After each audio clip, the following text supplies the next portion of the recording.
Olá, sejam muito bem-vindos a mais um episódio Entre Sessão e Treino. E hoje eu tô super animada com a conversa, né? Aqui sempre é um espaço pra gente falar sobre saúde mental, sobre o esporte, sobre o corpo e como também a gente pode achar um propósito através do movimento e da atividade física. A convidada de hoje é uma pessoa que eu tô adorando conhecer. A gente já conversou muito antes e tem muitas histórias pra gente conversar aqui. E agora eu vou dar uma treinada no francês, porque ela também é professora de francês. Mas estou aqui com a Fabiane Gutin. Gutin. Gutin em português, mas em francês. Gutin. Gutin.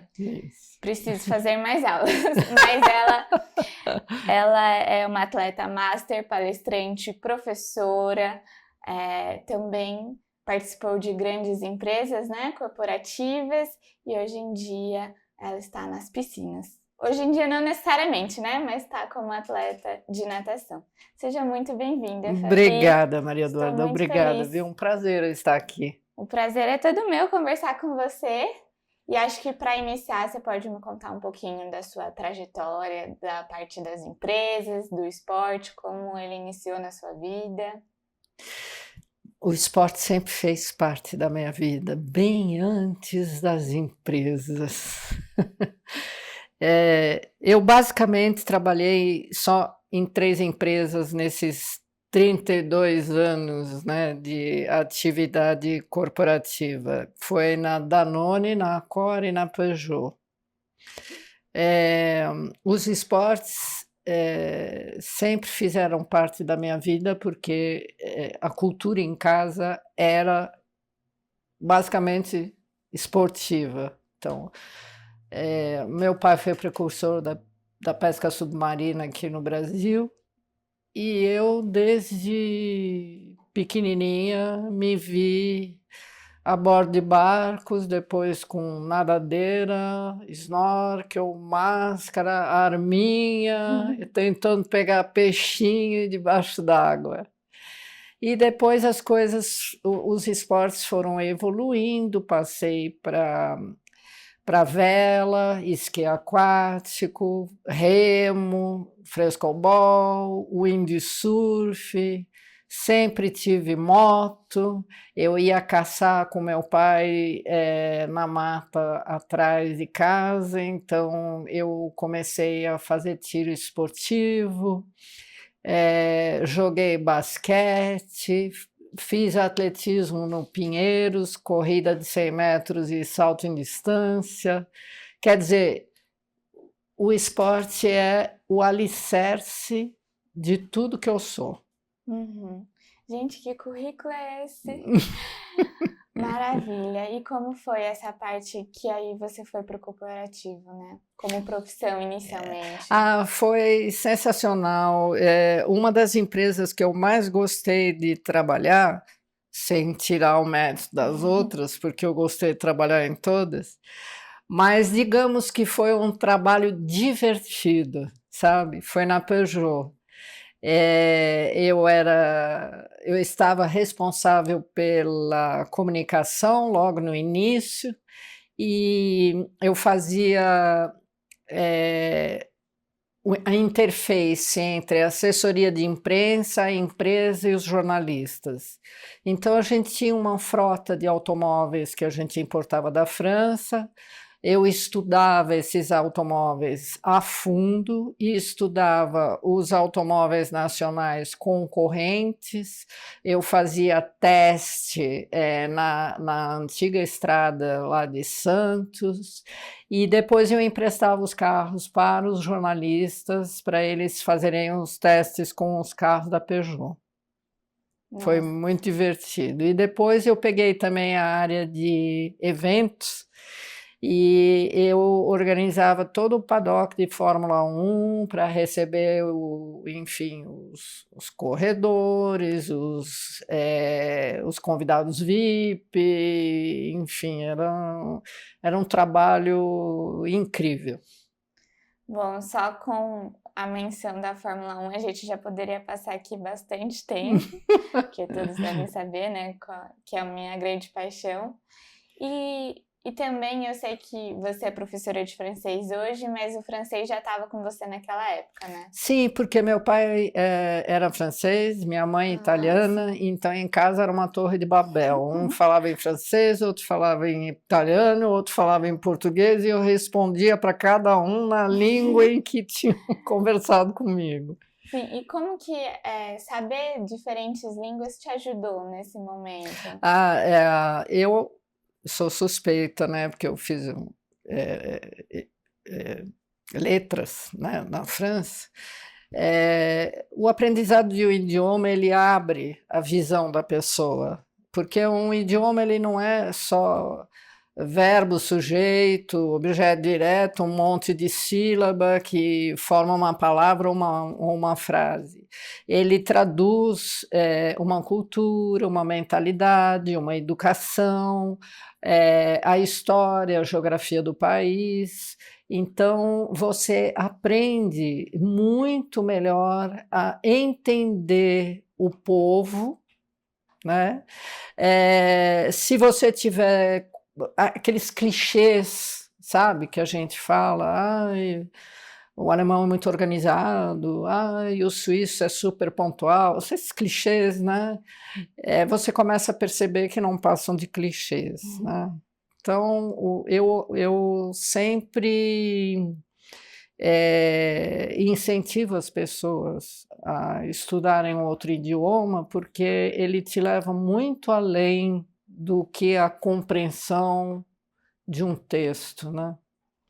Sim, eu acho muito importante o que você comentou, Fabi, porque eu sempre gosto de falar sobre isso, porque pensando nos atletas e pensando que a maioria, por exemplo, na Fórmula 1, que eu sou mais próxima, eles precisam aprender inglês, né, porque é a língua oficial do paddock, mas cada um é de um canto do mundo. E eu sempre penso que durante a frustração, durante o erro, durante a corrida, eles estão falando inglês, mas a gente se expressa diferente em diferentes línguas. E eu fico pensando como deve ser para eles se expressar em inglês, que não é uma língua nativa deles, provavelmente, e o que fica ali preso entre a linguagem, né? Que não pode ser dita na própria língua. Então, e eu sou apaixonada por línguas também. Hoje em dia estou firme e forte no francês.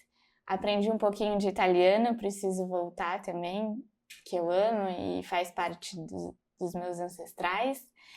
E, enfim, eu adoro esse intercâmbio de cultura também. Acabei de voltar da França, percebi que existem de fato muitos clichês. Adorei a França, assim, a gente sempre tem uma visão, né, antes de ir, e depois quando a gente volta, a gente percebe que às vezes era só uma notícia aí, né, uma mídia.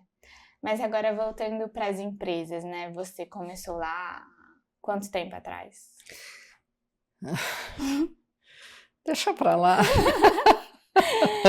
Mas a pergunta seria no sentido de você era uma mulher, né, numa empresa corporativa. Como era isso naquela época e como você acha que está? Por exemplo, nesse trabalho que eu desenvolvi na Peugeot, foi difícil abrir espaço para mim, porque o carro é um mundo altamente masculino, né? Então, quando os jornalistas se deparavam com uma mulher para falar sobre carros e peças e respostas de como que o carro se comportava e etc e tal, era complicado, porque primeiro que eles não queriam conversar comigo, e segundo porque eles me desafiavam o tempo inteiro. Então, mais ou menos, eu levei 1 ano para me impor, digamos assim, e ganhar o respeito. Mas e depois foi tranquilo. E como você acha que é hoje em dia? Você tem uma percepção de alguma mudança? No mundo corporativo, Sim. melhorou, mas os salários ainda continuam diferentes. Hoje eu vivo isso no mundo do esporte, né? O mundo do esporte é um mundo totalmente masculino. Mulher não tem espaço. É difícil. Acho que a gente pode entrar, então, nesse mundo do esporte, né? Agora para a Fabi, atleta, e não mais a Fabi que estava nas empresas, né? Que levou, aí, que enfrentou esses desafios. Então, como tá a Fabi, atleta, master no momento? Eu tô ótima, eu tô sempre ótima.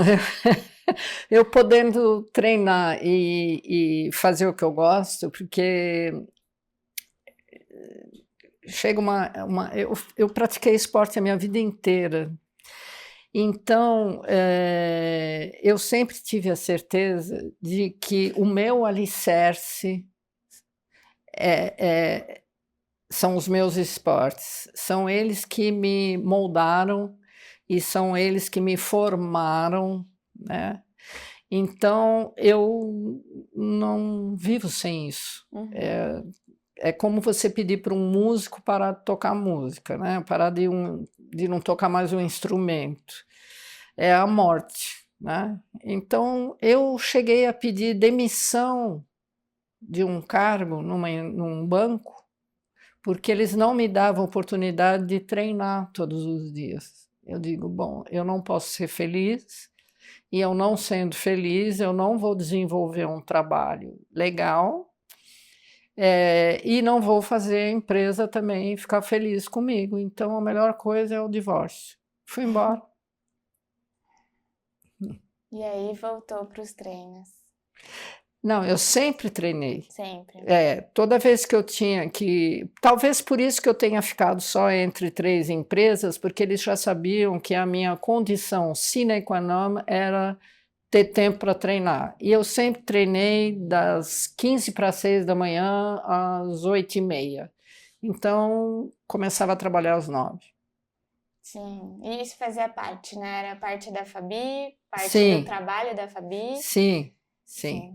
E agora eu vou pedir licença para falar um detalhe, mas a Fabi tem 70 anos. Sim. E recentemente ela foi comemorar o aniversário dela, fez um mega desafio. Foi. Que foi correr, que foi nadar 10 quilômetros em águas abertas por dia durante 7 dias. Isso. Para vocês entenderem a dimensão, o Ironman, agora você nada 3 quilômetros e 800 metros, né, em águas abertas. 10 quilômetros já é uma ultramaratona. Isso. Ela fez por 7 dias. Isso. Então, conta um pouquinho pra gente como que foi essa experiência. Olha, essa ideia surgiu porque eu desenvolvo esse trabalho de esporte, saúde e longevidade, sempre levando a bandeira dos atletas masters. E então eu me inclinei, me interessei muito pelas pesquisas acadêmicas sobre os atletas masters. E como aqui no Brasil tem muito pouco material a respeito disso, eu fui procurar na França e achei um mundo, né?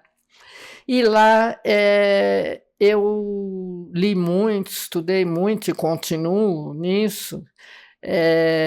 A grande dificuldade que todos os pesquisadores disseram é a recuperação. O envelhecimento diminui a sua capacidade de recuperação, né? E aí eu pensando nisso, eu falei, puxa, então vai ser um baita de um desafio, até porque essa dificuldade de recuperação, ela ainda não é bem estudada, até mesmo na Europa. Eu falei, puxa, tá aí uma oportunidade para fazer alguma coisa, né? Levantar algum dado, ou ser um estudo de caso, e foi um dos meus objetivos. O primeiro foi dar visibilidade aos atletas masters, porque apesar de ser o segmento que mais cresce no mundo, é o mais invisível, né? O segundo foi mostrar o esporte longevo, que ele existe. O terceiro foi voltado para as pesquisas acadêmicas. Depois eu quis mostrar para as pessoas que idade não é um obstáculo, né? longevidade não é potência, né? Uhum. E quis também incentivar e inspirar as pessoas a começarem uma atividade física e que nunca é tarde para começar. E foi isso. Então, eu falei com o Samir, que é o treinador, que me passou todas as planilhas e que me orientou e tudo. Ele é maravilhoso. E eu falei, Samir, eu não sei se eu faço 70 quilômetros de uma vez só, ou aí eu atendo o problema da recuperação e faço em 7 dias 10 quilômetros por dia. Ele falou, puxa, esse formato é legal. Falei, então vamos nessa. Simples, simples assim. E aí, você comentou que teve alguns desafios, né? Mas qual você gostaria de compartilhar com a gente que você enfrentou na hora, né? Foi um desafio tão importante para você fazer isso com tudo que você queria representar para as pessoas e para você? Sim, foi. Foi muito difícil porque foram treinos intensos durante 14 meses. Já existia o problema da recuperação de um dia para o outro depois de um treino, né? Foi extremamente estressante o fato de eu ter que procurar um patrocínio e não encontrar. Então eu me dei conta que o etarismo ele ainda perdura, né? As empresas usam essa bandeira de lutar contra isso, mas é mais um verniz, porque na realidade elas não passam a prática para. Então, eu desenvolvi até vários argumentos em relação a isso para mostrar para as empresas o quão interessante seria patrocinar um atleta master, né? Mas, enfim, foi infrutífero, não deu certo. Então, esse desafio, que é um desafio caro, porque você precisa de um barco durante 7 dias, você precisa de toda uma nutricionista, fisioterapeuta, multidisciplinar, né? Uma equipe multidisciplinar para te acompanhar. Uhum. Isso tem custo, né? Então, para fazer esse evento foi uma força-tarefa. E aí a grande lição, que só corroborou naquilo que eu já sabia, acreditava, mas né, acabou de corroborar mesmo, foi que o espírito de equipe ele se sobrepõe a qualquer ação individual. Você nunca faz nada sozinho, né? E tem tudo a ver com o mundo corporativo, né? Então, foram vários desafios dentro do desafio. O barco quebrou, aí eu não tinha barco para o dia seguinte. Não havia apoio, assim, por exemplo, coisas simples, da praia para ir até a lancha que estava ancorada a uns 100 metros da praia. Várias coisas que se eu tivesse conseguido o patrocínio, nada disso teria acontecido, né? Eu teria tido um barco no dia seguinte, porque eu teria condições, né, de alugar o barco e pronto. Então, foram muitas coisas. A água teve no 5º dia, a água estava muito gelada, onde eu nadei na Praia do Cedro, foi no litoral norte de São Paulo, em Ubatuba, e no 6º dia nós fomos lá novamente, a água já estava revolta, estava entrando uma frente fria, e a água ainda estava mais gelada. E foi muito, muito, muito desgastante nadar esses 10 quilômetros naquela água gelada. Eu nadei sem traje, só com maiô, e os últimos 1 quilômetro, eu comecei a perceber que eu já estava perdendo o senso de orientação. E aí eu consegui achar um trechinho em que os últimos 100 metros eu nadei 20 para cá, 20 para lá, 20 para cá, 20 para lá, porque foi onde não passava essa corrente de ar gelado, de água quente, de água fria, e que a água estava menos fria. Então, e depois quando eu subi a bordo, eu fiz a grande besteira de tirar a touca de uma vez só, e a touca ela aquece, né, a tua cabeça. E aí eu tive uma hipotermia assim... Sério? Né? Sim. E aí a Bia, minha treinadora, ficou preocupada, ligou para o Samir, enfim, foi todo um... Eu não sei te dizer como que nós chegamos lá na praia, tinha o senhor Genaro, que era o piloto do barco e tudo, mas eu não lembro desse percurso, então não sei se eu dormi, se eu apaguei, não sei. Eu sei que quando nós chegamos lá eu já não tinha mais coordenação. Então eu tive dificuldade de passar as pernas pelo costado do barco e pular na água, e depois eu tinha dificuldade de andar. Então a Bia e a Mônica, olha, eu fui uma pessoa muito privilegiada. Eu acho que foi só o primeiro dia que eu nadei sozinha, os outros dias todos eu nadei acompanhada, sabe? E a Mônica Calderon, que me acompanhou nisso, ela foi a grande responsável por eu conseguir acabar. Me pegou de um lado, a Bia do outro, e eu fui meio que cambaleando, e nessa praia, que é esqueci o nome da praia, Itaguá, tinha 2 animais na praia, e os 2 eu acho lindos, porque um deles eu observava muito, durante muito tempo, na minha adolescência e tudo, eu sempre tive... Um é o urubu e o outro era a garça.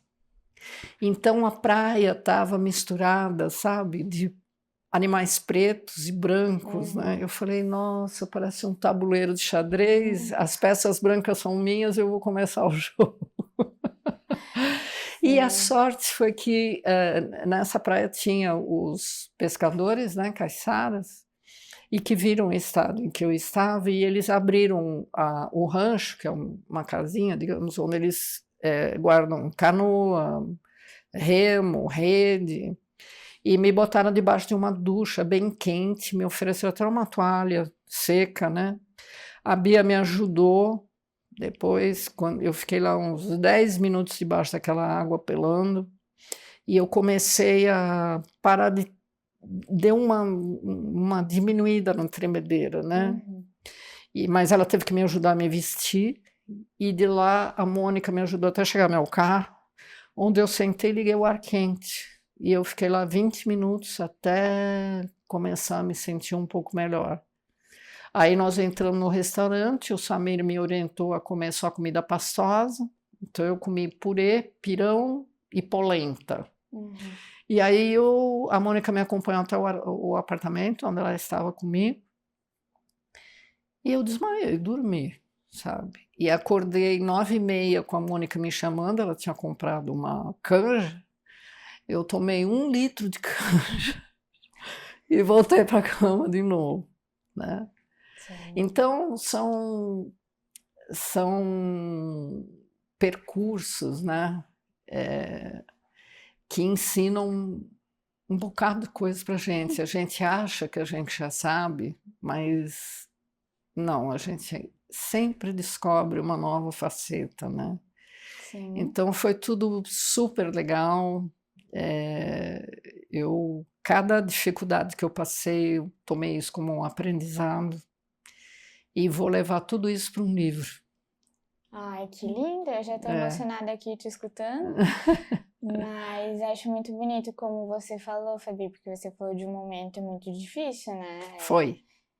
E isso era no 6º dia. Eu sei que no 7º você Isso, ainda foi nadar, isso, depois de tudo isso. isso. Mas você falou que era muito desgastante fisicamente? Com Sim, certeza. não, mentalmente também. Era exatamente isso que eu ia perguntar.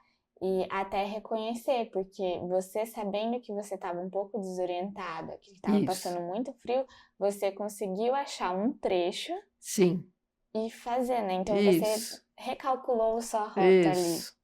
Então, como é o mental nessa parte para você? Foi? O que ficou sobre essa parte? O mental nossa, dá até rima, Uhum. fundamental, né? Eu agradeço muito, eu tive um treinador mental, o apelido dele é Pi, né? José Matiello. Ele fez um trabalho muito bacana comigo. Uma vez por semana a gente conversava e tudo, e foi muito bom. Mas eu sempre fui forjada, né, pelos esportes. Então, eu diria que o meu mental, ele só foi meio que lapidado, sabe? Sim. Porque eu sempre fui muito obstinada, né? E pouca coisa me demove, né? Lógico que a gente tem que ser inteligente, né? Você está correndo riscos, mas você está sempre calculando, né? Você tem que ter um autoconhecimento muito grande, não só do teu mental, mas do teu físico. O teu corpo conversa com você, então você tem que escutar isso. Sim, E e só vem de muita vivência nos esportes. sim. Eu ia falar exatamente isso. Você chegou aqui hoje e eu perguntei, e aí, já foi nadar? Aí você falou, ainda não, né? Acho que não tô me Não, sentindo pronta. porque o meu corpo ele ainda está se recusando a até olhar para a piscina, né? Hoje de manhã foi o primeiro dia que eu levantei pensando, puxa, né? Acho que estou começando a ficar com saudade de nadar, mas como disse o nosso grande mestre, professor da educação física e treinador de nadadores de 5 Olimpíadas, né, o Alberto Clara, você vai ter que ter muita paciência na sua recuperação, e é verdade. Então, eu já estou, essa semana é a terceira, e eu acredito que eu ainda vou precisar de mais uma, Uhum. né?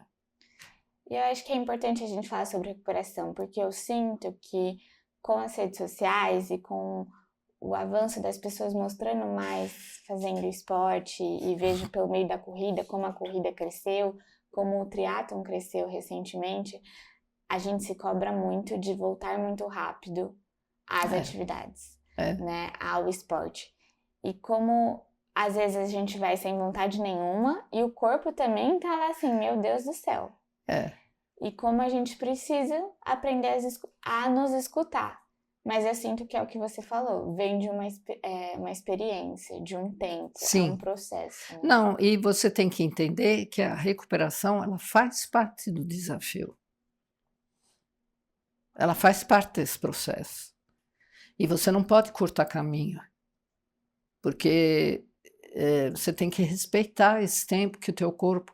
Olha, tem uma pesquisa que diz que a pessoa que faz um Ironman, um homem entre 40 e 46, entre 70 e 75 quilos, ele leva fisiologicamente 6 meses para se recompor completamente. Imagina uma mulher de 70 que nadou 70 quilômetros. Um quilômetro nadado corresponde a 6 quilômetros de corrida, né? Então, é importantíssimo essa pausa para o teu corpo e a tua mente, teu mental se recuperar. Eu praticamente fiquei 6, 7 dias completamente isolada. Eu não conseguia ver nem meu telefone, responder a ninguém, falar com ninguém. O meu mental estava bem cansado também, né? Sim. Porque o foco que você coloca num desafio desse para conseguir chegar ao objetivo é muito grande, entende? E você tem que trabalhar toda a parte, assim, eu nunca me pressionei, mas eu fazia de tudo para fazer as coisas no meu tempo, com aquela minha capacidade daquele dia, né? Sem me preocupar com pressões, né? Sabendo que a única coisa que eu tinha que fazer era andar os 10 quilômetros dia a dia. Então, nos primeiros dias, eu não podia nadar 10 quilômetros, sabe, desvairadamente, né? Sim. Eu tinha que comedir bastante todo o esforço que eu iria fazer durante os 3, 4 primeiros dias, porque eu sabia que a curva ali para os 3 últimos dias seria fechada. Né? Sim. Esse aprendizado que é um processo, é o dia a dia, é de agora? Ou já Não, esteve com você? Eu tenho 70 anos, eu estou no mar desde os 2, né? Então, calcula. E treinando natação, que não é nadar, é treinar há mais de 50 anos. Isso te dá um estofo, né? Com certeza. Né? E como você leva o que o esporte te ensina para sua vida, assim?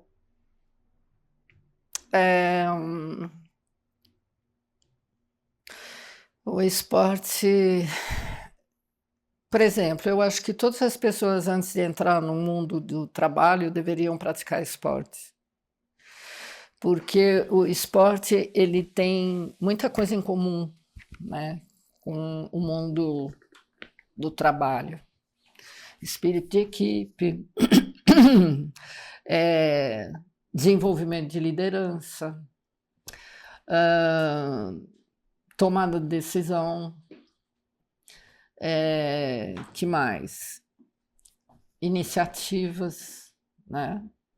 Cálculo de risco, tem muito a ver. Então, a partir do momento que você pratica um esporte desse pequeno, quando você entra no mundo corporativo, você está afiado em tudo isso. Sim. Ajuda com a frustração, né? A resiliência. Completamente. Você trabalha toda a frustração, sabe lidar com isso. Né? Sim. Você, sabe, é interessante porque você consegue ler a personalidade de uma pessoa muito melhor quando ela está dentro de um jogo. Porque uma pessoa dentro de um jogo, ela não consegue camuflar quem ela é. Dentro de uma empresa, você consegue. Você se veste bem, você põe uma máscara, né? Sim. Enfim, no esporte não. Então é por isso que eu já disse para vários RHs, vocês podem fazer aqueles testes, mas o melhor seria botar todo mundo para jogar basquete, futebol, vôlei. Leva a turma para fazer uma regata de vela oceânica e veja a reação de todo mundo. E você vai descobrir quem é quem e como essa pessoa se comporta. Sim. E essa construção, né, então, é muito antiga. Mas você acha que... Como é a comparação para você, né? Você se comparava antigamente com outras pessoas? Não, nunca me comparei com ninguém, não. Não, ensina pra gente, Fabi, que eu preciso aprender. É porque cada um é cada um, não tem essa de se comparar. Eu nunca tive essa preocupação, O meu objetivo era ganhar de mim mesma. Sempre haverá gente melhor do que você, né? E o que eu acho bacana numa competição é que você só ganha porque tem perdedores. Então, as pessoas que estão na competição, todas elas deveriam ser valorizadas. Eu, por exemplo, eu admiro muito as pessoas que vão nas competições. Eu fiz, nossa, anos de competições em piscina, né? E eu conheci pessoas que, ano após ano, sempre ficavam em quarto, em quinto lugar. E eu tenho uma admiração profunda, porque eu não sei se eu seria capaz disso, sabe? De ter essa resiliência, de saber que eu vou sempre ficar em quarto, em quinto e tal. Poxa, eu tenho muita admiração. E se não fossem essas pessoas, como é que a gente iria ganhar? Não é? Então é por isso que eu digo, até nisso, você nunca está sozinho. Para você ser um vencedor, tem que ter perdedor. A gente depende deles também. Sim, eu digo isso porque cada vez mais eu vejo e também presencio no meu esporte, né, essa questão de comparação. Então parece que a gente fica vivendo a meta dos outros Não, e não consegue chegar na nossa. não. É trabalhar contra você. Você tem que trabalhar a seu favor. Então, você tem que fazer uma mentalização, né? Eu fiz, sei lá, 50 para 32, 33, né? Vou para o campeonato mundial, quero fazer para 32. Vai botando post-it na casa inteira, 32, 32, 32, visualiza. Não se preocupe, porque sempre haverá alguém melhor. E o melhor caminho que você tem de autocontrole, de autoconhecimento, sabe? De autovalorização, né? De autoconfiança. Porque você se conhece. Né? Uhum. É lindo nadar contra os outros. Mas antes de mais nada, você está nadando contra você mesmo. Ou, eu não sei qual é o seu esporte. Correr. Então, correr contra você. Né? Sim. E começar a conhecer os seus limites. Né? Por isso que eu digo que eu queria até colocar aqui, houve um quiprocó ontem em relação a uma senhora que estava muito, muito triste, muito chateada, porque vai haver o campeonato, não vou falar qual para não causar uma convulsão, mas eles retiraram as pessoas acima de 70, 75 e 80, que são as faixas, né, etárias. E essa mulher estava assim indignada e magoada, sabe, muito triste. Então, o que acontece para um master, né? A importância é a saúde física, mas a mental. E eu diria que a saúde mental é a mais importante ainda dentro disso, porque um esporte master para uma pessoa como eu, na minha idade, ou mais velha ou tal, o que acontece? Justamente isso. Você faz certas coisas e você se diz, puxa, eu ainda sou capaz de fazer isso. Então, essa pessoa ela vai autoavaliando o estado de saúde físico dela. É através desses desafios, desses campeonatos, que essa pessoa consegue justamente dizer, puxa, eu ainda sou capaz de fazer isso, então eu estou com a boa coordenação, eu estou com equilíbrio. Ela vai fazendo realmente uma autoavaliação fisiológica dela. Sim, e também sabe? na autoestima, não é? Isso.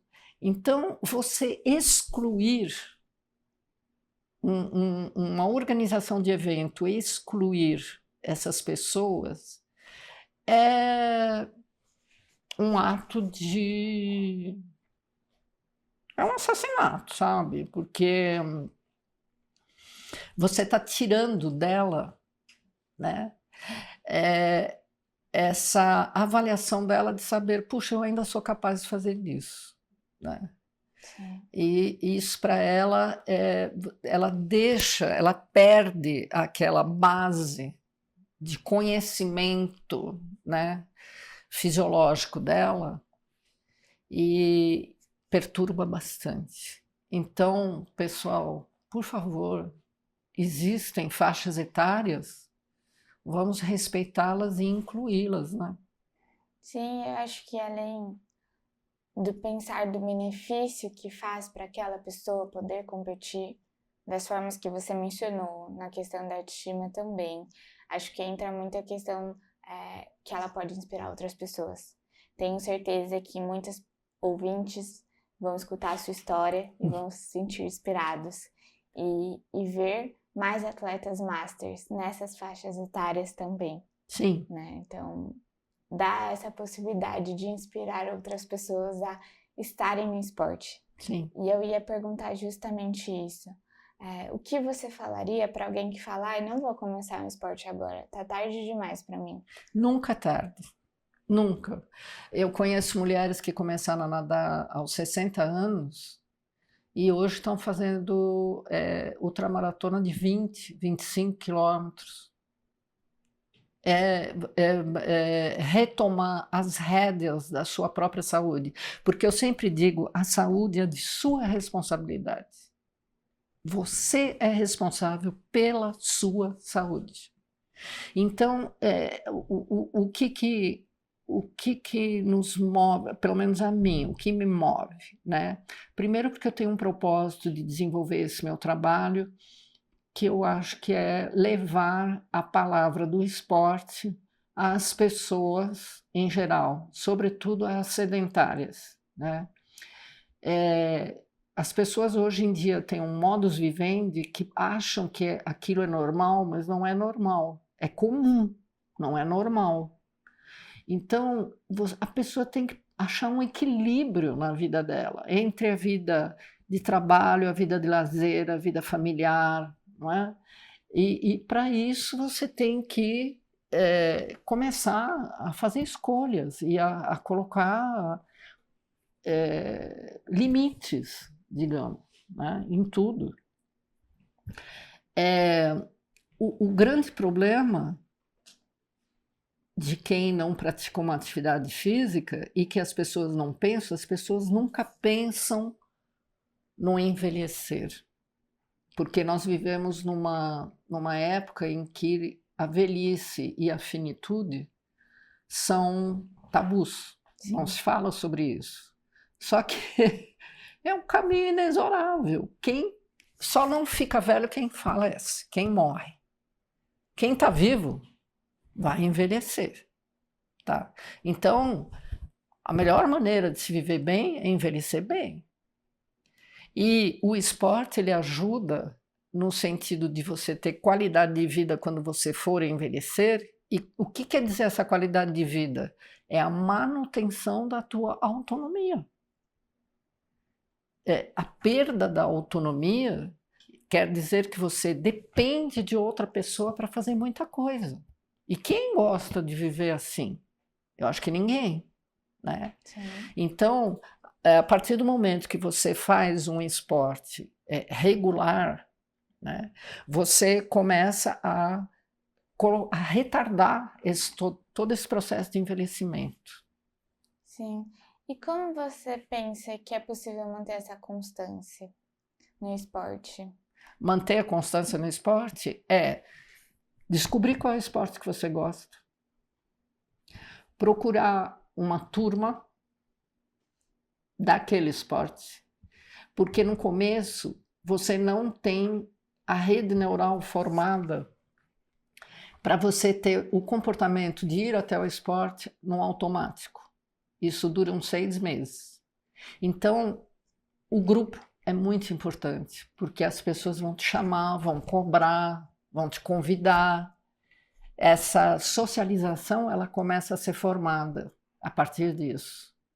E a partir do momento que você começa a ir ao esporte, à tua prática esportiva, no automático, o grupo ele passa a ter um outro ressignifica. São amigos, são colegas, vão comer pizza, vão viajar e tudo mais. Não é mais tanto, digamos, uma muleta, né?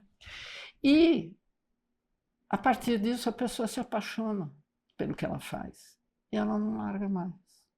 Sim, acho que o grupo se torna amigos mesmo, né? Depois de um tempo. Sim.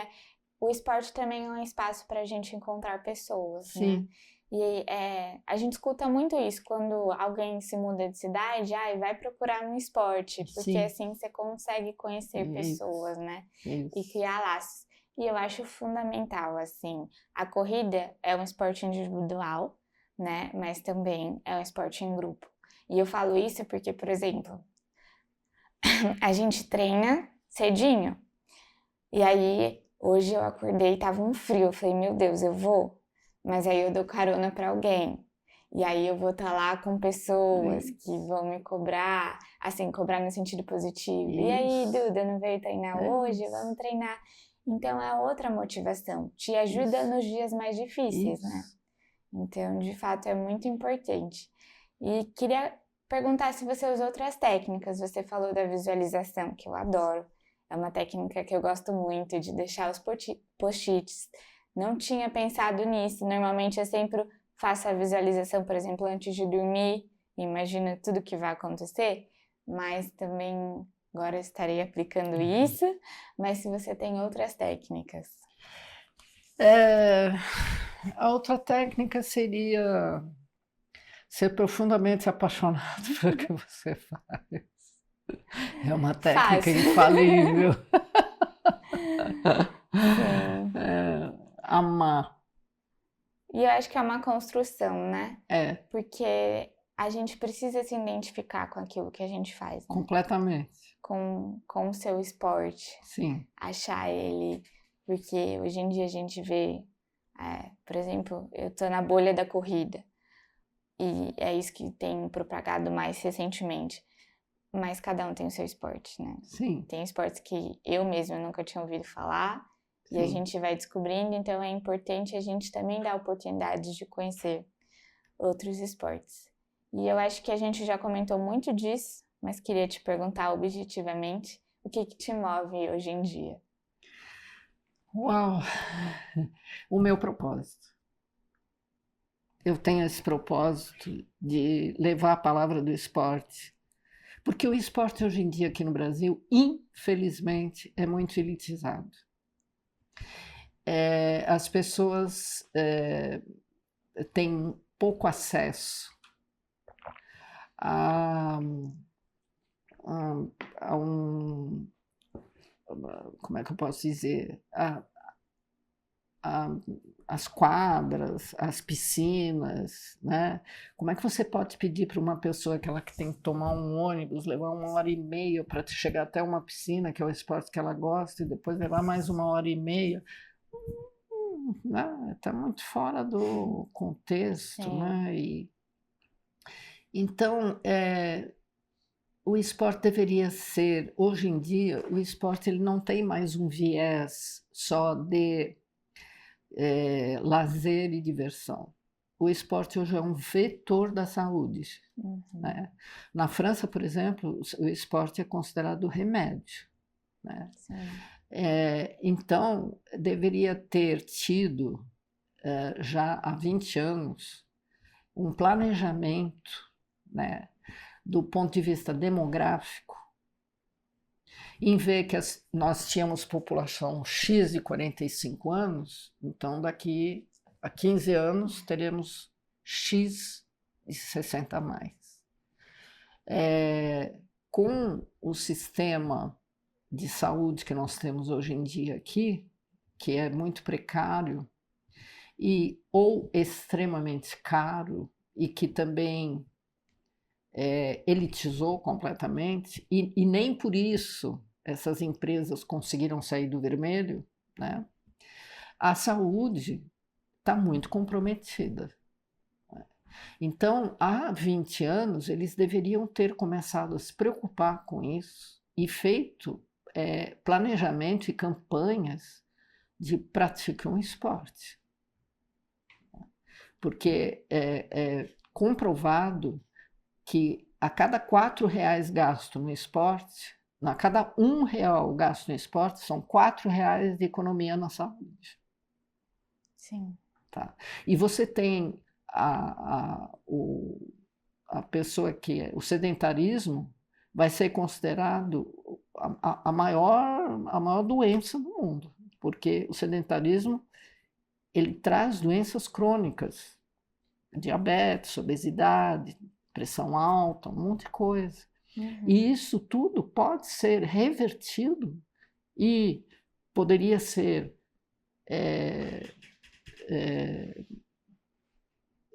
não só diminuído, mas feito com que não houvesse esse crescimento dessas doenças crônicas através da prática esportiva.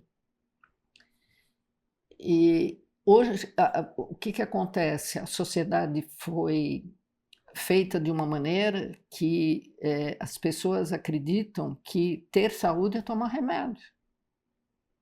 E não é por aí. O remédio, ele serve sim, mas ele não é um preventivo. Você tem que fazer uma prevenção, ter uma vida de prevenção para justamente não ter que usar o remédio. Sim. E eu acho que nesse sentido o esporte não traz só a saúde física, né? Mas é tudo que a gente comentou aqui Sim. hoje. Traz laços, traz novas experiências, Isso. novas capacidades. Traz tudo. E o que você gostaria de deixar para quem está escutando hoje? Uma frase? Eu tenho uma frase que eu Nos gostaria conte. até de explicar, que é a seguinte.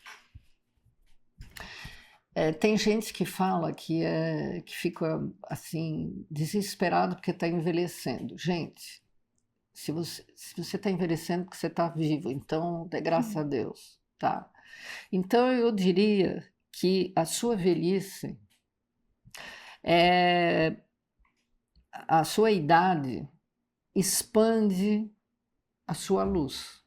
Então a pessoa vai perguntar, mas o que você está querendo dizer com isso? Ó, imagina que você, por exemplo, eu fiz 70 anos. Então, eu vou comemorar os meus 70 anos com 70 velas. Não 2 velas, um número 7 e um número 0. Não. 70 velinhas. O bolo primeiro vai ter que ser maior. Então, eu vou comer mais. Tem vantagem. Cada vela representa um ano da sua vida. Então, você para pensar no que aquela vela representa, o que você fez cada ano da sua vida. O que você construiu, o que você destruiu, o que você sofreu, as alegrias que você teve, as frustrações, os trabalhos que você desenvolveu, a criatividade que você teve, os amigos que você fez, o que você perdeu, enfim, tudo o que cada vela representa de cada ano da sua vida. Aí você coloca essas 70 velas no bolo e você acende uma por uma. E você vai ver quanta luz emana dessas 70 velas. Essa luz dessas 70 velas representam a sua vida. E para cada vela, em cada ano, a luz expande. E você divide essa luz com as pessoas queridas ao seu redor. É essa a mensagem que eu gostaria de passar. Nossa, não sei nem como terminar agora, depois de...